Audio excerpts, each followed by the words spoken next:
मेरा एक सवाल है।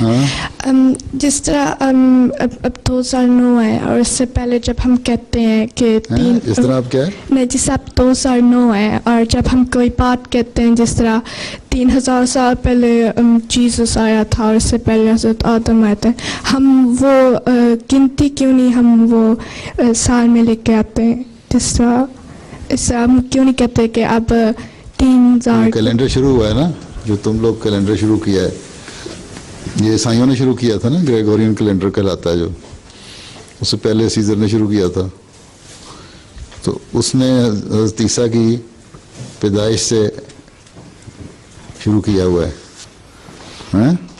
उससे पहले जो था वो BC कहलाता है, बिफोर क्राइस्ट। कुछ अर्सा तक जाते हैं, इतने साल BC कहते हैं, कौन नहीं कहता, हैं? 3000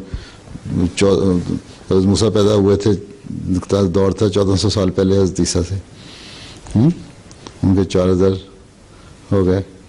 उससे पहले जो थे, तो जितने सालों का जिनका पता है उनको BC नहीं लिखते तुम लोग? जी लिखते, पर हम वो क्या उसका क्या गिनती नहीं थी कि जो हम उसको काउंट नहीं करते अब साल में? उसमें क्या गिनती नहीं थी एक तो जो तुम्हारा मतलब 3000 ईयर कहते हैं या 2000 या राउंड अबाउट कहते हैं, स्पेसिफिकली क्यों नहीं कहते? जी हाँ, उस पता नहीं ना अरसे का। ठीक है। हाँ जी